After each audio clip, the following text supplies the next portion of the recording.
So, you know, we're all vulnerable to being manipulated for different reasons, to promote agendas. And really, science is about truth. It's not really about an agenda.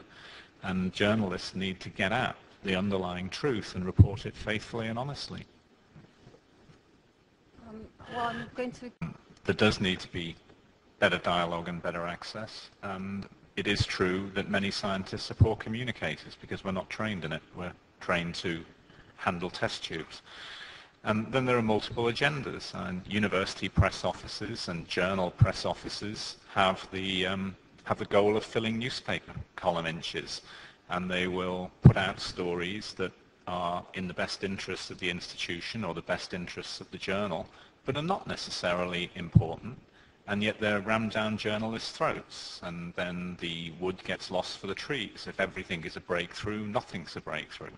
So there needs to be more discipline, and again, like Laurie said, you know, when pigs fly, these things will happen. But there are many things that are put out in the press as AIDS stories that shouldn't really be there. They're, you know, bread and butter, run-of-the-mill stuff, but they fill column inches, and I don't know any answer to that.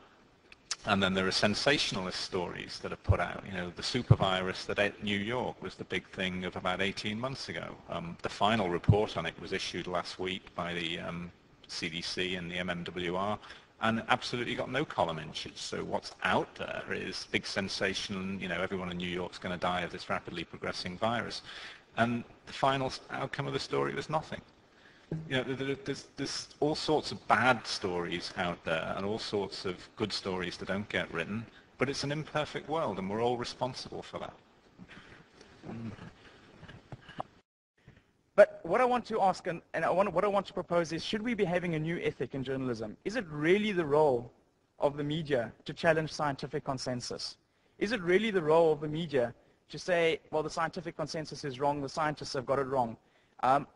My personal view is that it's almost impossible for the general media, for the mainstream media, to be able to override the scientific consensus. The scientific consensus, if it's wrong, is going to be challenged by scientists in scientific journals. It's not the role of journalists to be challenging the scientific consensus. Does the media have the expertise to challenge the scientific consensus? In my view, it doesn't. And that's something I think that we should, when we have the floor discussion, be asking. Should we be seeing articles in the general media that challenge science? And in my view, it isn't the role of journalists to do that. I want to just do a plug for AIDS Truth as well, just as John did. And I hope other people who are presenting at the conference will also do a plug for AIDS Truth. Thanks. Microphone 3.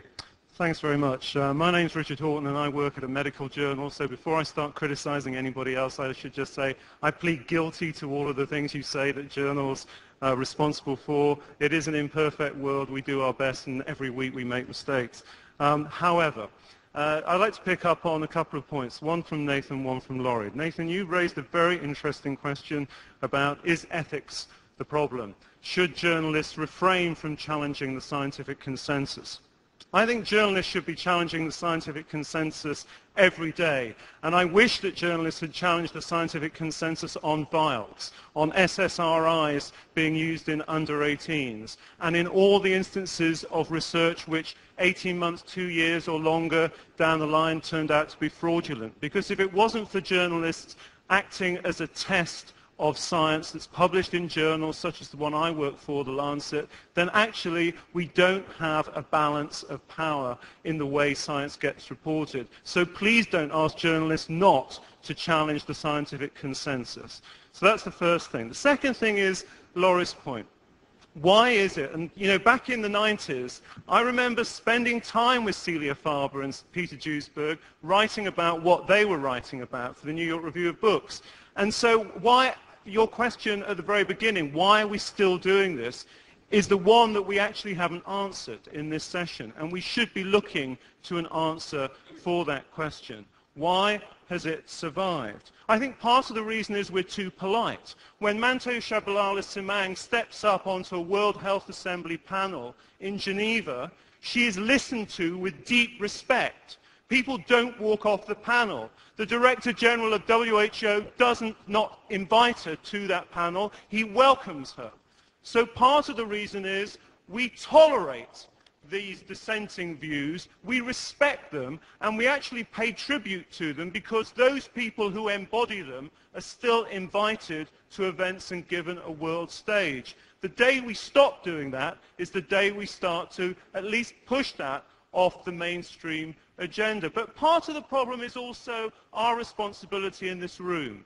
Science reporting. You're right, John, we do put press releases out every week from journals. And you know what? It amazes me that journalists write those press releases up almost word for word in the newspapers the following day. Because science is treated not like politics or trade or industry or any other department of state. Science is treated as truth, that anything that's published in a journal has to be right. That's wrong. We publish stuff that's wrong every day. And the idea that science is about truth on a daily basis is a complete flaw. So I worry about you calling your website AIDS Truth. That creates an expectation. It fuels a myth that science is delivering truth on a daily basis. And we know it doesn't. All of us who've done science know it doesn't. So please let's be humble. Please let's be modest. But please, let's go out there and not be polite with people who we know are wrong. Thanks.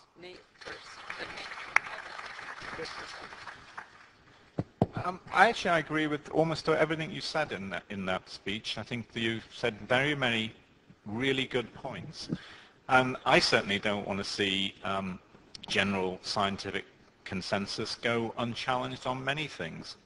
Certainly on the but on the fundamentals of whether HIV causes AIDS, I think it is so certain that that is a true statement